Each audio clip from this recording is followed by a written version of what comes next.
right now we're joined by our good friend, Dwier Brown. Now, Dwier, you got to understand, folks, this is a guy who you all know. Dwier played John Kinsella in the movie Field of Dreams. Now, Field of Dreams is celebrating its 25th anniversary this year, and I had the pleasure of meeting up with Dwier at McCoy Stadium earlier on. They did a little promotion with the movie Field of Dreams, and Dwier and I went on the field, and we reenacted one of the great scenes, if not the greatest scene, in my opinion, maybe in all of Hollywood film. And Dwier, we're catching him at an airport. I think he's at LAX. Dwier, how are you? I'm very good, Chuck. Good morning. I want to thank you for taking some time, because I know it's been a busy summer for you with the movie and the anniversary, and everybody kind of wants to have a catch with you, right? Well, there's worse things in the world to want to have people want to have a catch with me. So, I don't mind traveling around, and it's been really fantastic. But I'm glad I had a minute to talk with you guys. Well, again, we met at McCoy Stadium. Dr. Charles Steinberg from the Red Sox had you in, and I think when I talked to Dr. Charles privately a week or two before, we both had an experience going to Dyersville, Iowa, the home of the Field of Dreams Park. We talked about it for a couple of hours. Now, he's a busy guy, far busier than I am, and we hit so many connections. So when he said you were coming out to the ball field and you were going to be doing this promotion, I absolutely weaseled my way in there, because I wanted to get in and meet you and get a piece of that magic that was Field of Dreams. And you have a book out called If You Build It, and it's a book about fathers, fate, and Field of Dreams. Did you ever think when you were cast in this movie, what did you think? Was this just another job for you? In a lot of ways it was. I had read the book Shoeless Joe that Field of Dreams is based on, and loved it. So I was excited, but it's 5 pages in the script, and just figured it was another kind of, small part to tie up the loose ends at the end of this movie, and just move on. When we shot the movie, it was really fun shooting it in the middle of Iowa. I grew up on a farm in Ohio, so I felt like I was at home in all the cornfields and all that, but when we left there, just went about my business and, went looking for the next job and all that stuff. It wasn't until we had the cast and crew screening about a year later that all of us were like, oh my gosh, this could be really, really big. Yeah, it has definitely been a surprise. I certainly did not think I would be talking to you, Chuck, this many years later, about a movie, 5 minutes in a movie that I made over 25 years ago. Well, that doesn't say much about the success of you talking to me, first and foremost, but you are a hugely iconic figure in the country, and I think, in your book you talk about how so many places where you go, people look at you, and they know you, and they don't know where, and it could be literally people will say, I saw this guy. Was it in a dream I had? Was it a family member? Was it? And it's because, you connected so deeply with them in that movie, but it's hard to place exactly. And by the way, you look the same you did in the movie, so it's no reason why, people shouldn't recognize you right away. But how's that? Like everywhere you go? I say it's from living in a cornfield for all these years. It's easy on your psyche. I mean, I may end up going to Japan, because there's the big baseball's big over in Japan, and even there they're interested in having me come and just be with fans and like we did, Chuck, just have a catch. And I attributed, I just had this small part in the movie. For years, I didn't take a lot of credit for just had this small part, but I think what happened is the whole balance of the movie, Kevin and James Earl and everybody just open everybody's heart, and then at the last 5 minutes of the movie, I just get to walk right in, and I think for a lot of people who either had great relationships with their dads and missed them, or people had difficult relationships with their dads and wanted a second chance, my face on that screen at that particular moment when their heart was open kind of left an indelible mark. And so I think they remember my face maybe more than they would from any other 5 minutes of screen time that we get these days. Well, it's funny, because the movie is not really even a baseball movie, right? I mean, it's more of a a movie about faith or about magic and, obviously dreams, that kind of thing. And, we talked about it a lot this summer, how it ranks. And, everybody has to put something in some category. And this movie specifically, we tried to figure, is it one of the greatest baseball movies of all time, greatest sports movies? Is it, period, one of the best movies? But in your opinion, I mean, this isn't a baseball movie or a sports movie, is it? Well, what's kind of funny is when you look at it, there's very little sports in the movie. I mean, like actual playing a sport, and it's certainly not, professional sports the way we think of it, So, I always thought of it as a sports movie. When I was doing research for the book, kind of mostly in catalogs as a fantasy movie, it's definitely a place I never thought of it. For some reason, maybe being in it or because I wanted to believe in it so much, and because it's become so real in my life, there hasn't been anything fantastic about it, but it was only when I was researching the book that I realized, it is kind of weird, I guess, that somebody hears a voice in their cornfield and builds a baseball field. I mean, and then these, dead players from, 60 years ago come and play on the field. I guess that really is a fantasy, but, maybe it's the fact that it was so real to me that I just never thought of it that way. But, I'm proud to be a part of any baseball movie. There's precious little baseball in it, and I think it has most to do with relationships, and particularly ones between fathers and sons and daughters. I feel like you're my father now, Dwyer. I feel like we need to, go out and spend more time with one another. What do you think? Is that a little weird? Can I tell you I'm very proud? Can I tell you I'm very proud of you, son?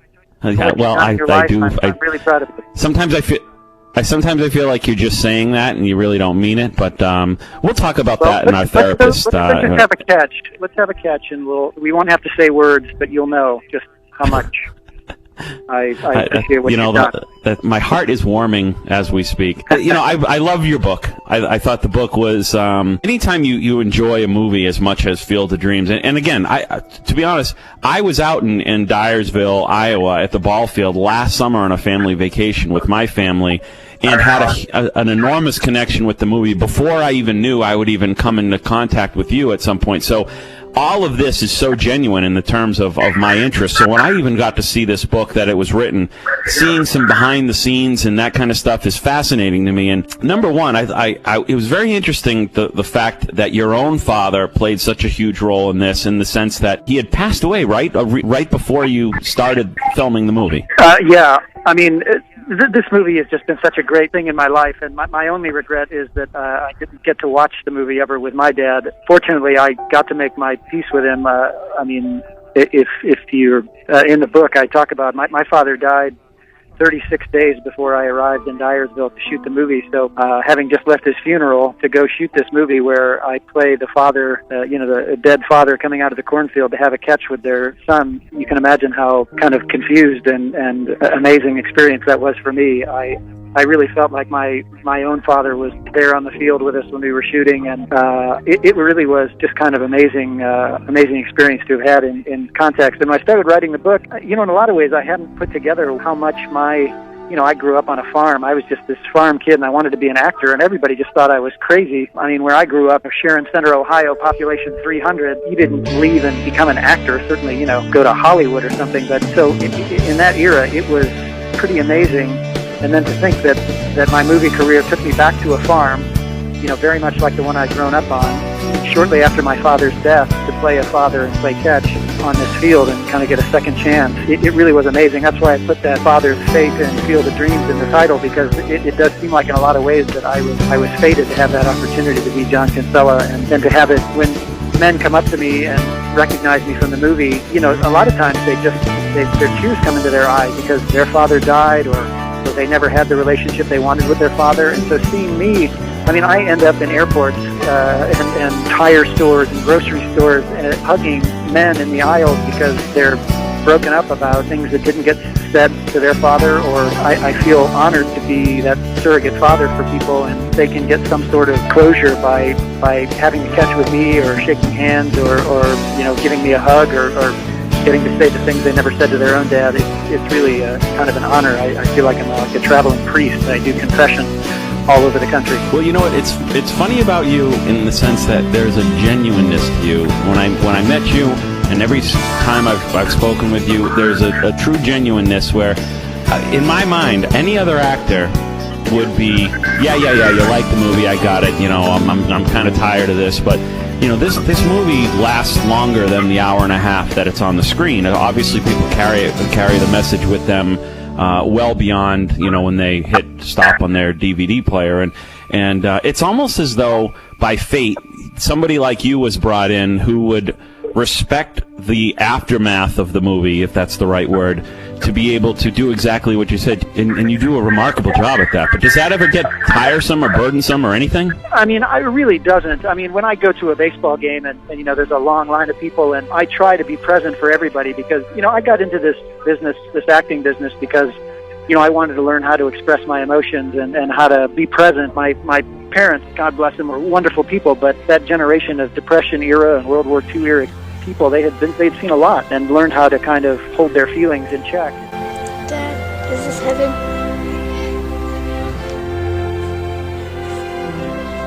No, son. It's Iowa.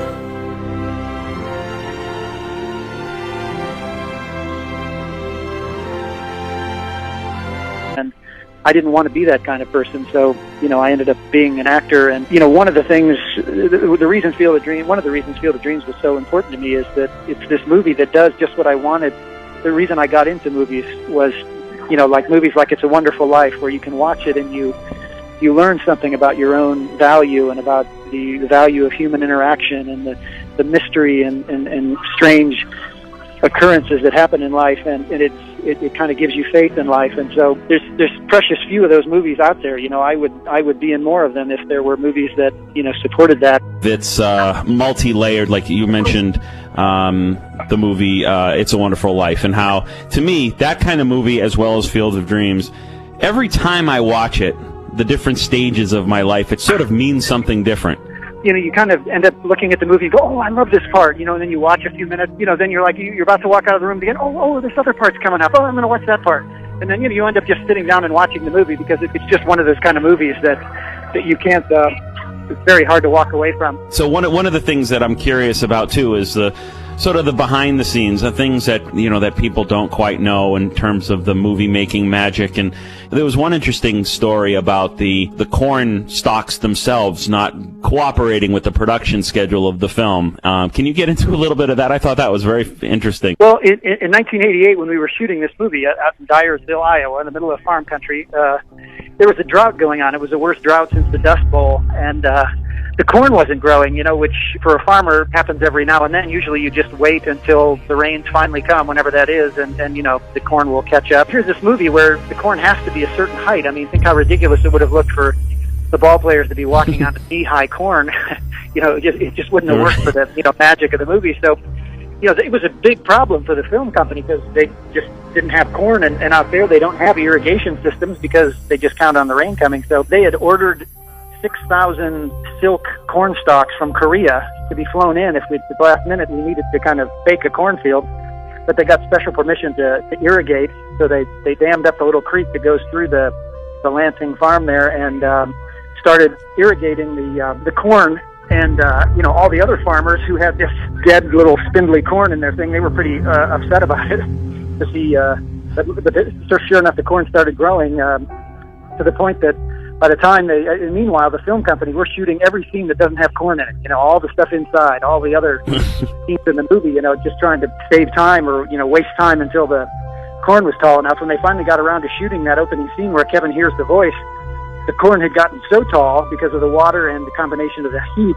It was too tall, and you couldn't even see Kevin between the rows of corn, like 7 or 8 feet tall. So they had to build a platform, between the rows of corn, so Kevin could walk on it, so that you could see his head when he does that first scene where he hears the voice for the first time. And so it was just one fiasco after another. I don't think I'd ever been on a film shoot where there'd been so many difficulties with weather and other things that went wrong. But it's amazing that the movie came out as well as it did. It sounds like it was the first introduction of performance-enhancing drugs in baseball there. With the artificial growth hormones. Exactly. I think maybe Mark McGuire was watching that production and said, hey, I got an idea here. This might work for me too. Yeah, so what's Kevin Costner like? Kevin was it was such a great person to be around. When we were shooting they had shot Bull Durham the year before, but it came out while we were shooting Field of Dreams in Iowa. So, his star was just blowing up. I mean, he was on his way up anyway, but,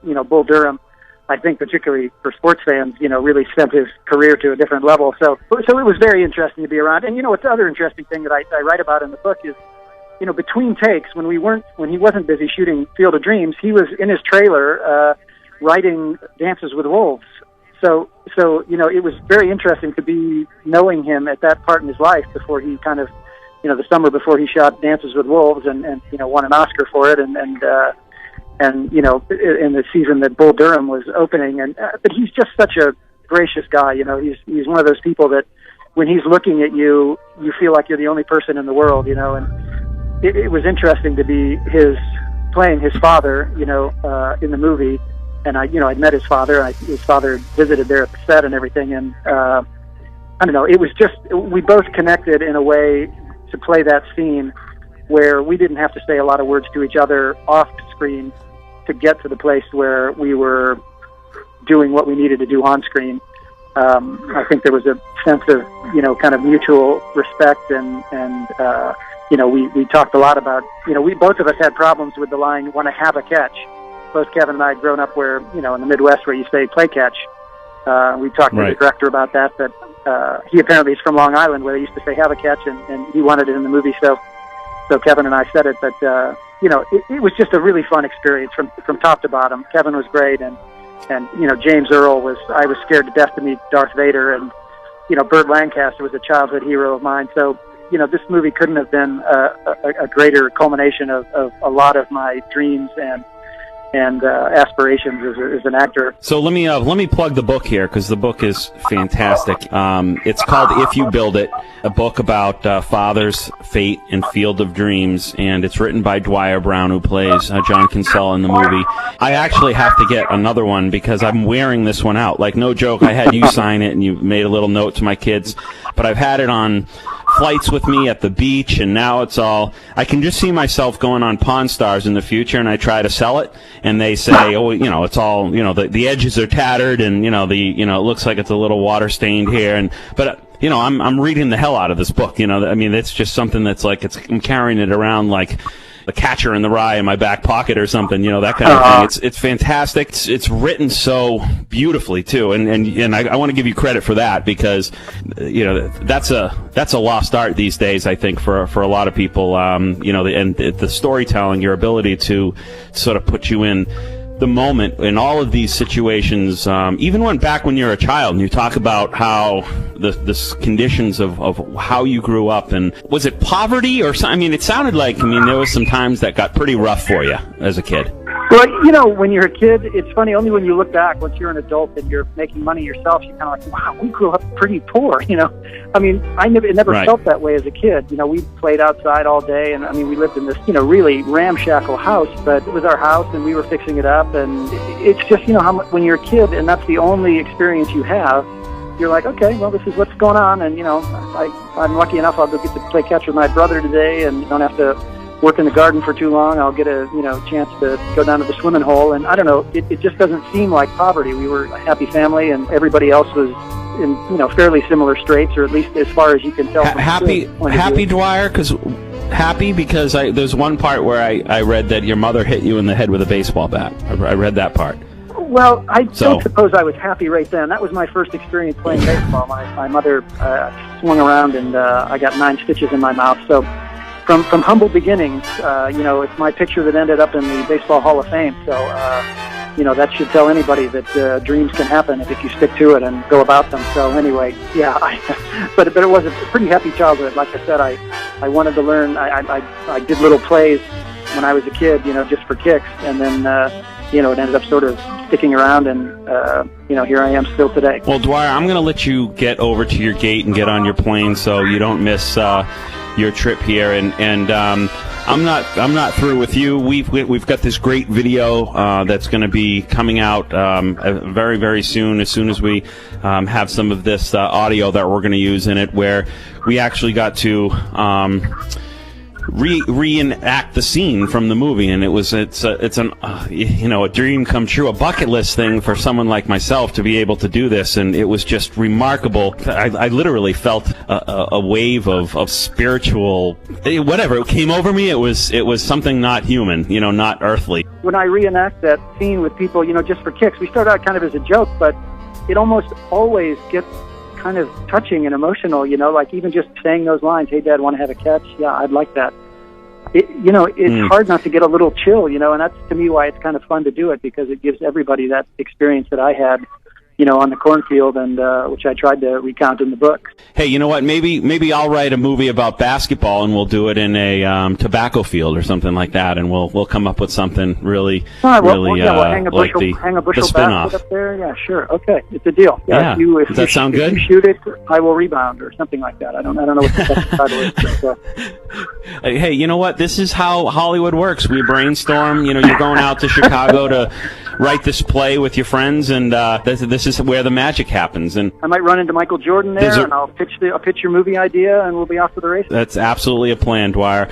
So I want to thank you, and I'll be in touch with you very, very soon. Have a safe flight, and everybody, that's Dwier Brown. He is the actor, acted in a million things, but most notably in the movie Field of Dreams, playing John Kinsella, the father of Kevin Costner's character Ray Kinsella, and that movie celebrates 25 years of magic and bringing joy and happiness and thought and emotion to fathers and sons and daughters and mothers and cousins all over the world. Thank you, Dwier. Have a safe flight. We'll talk to you very soon, okay? Hey, thank you, Chuck. Great talking to you again.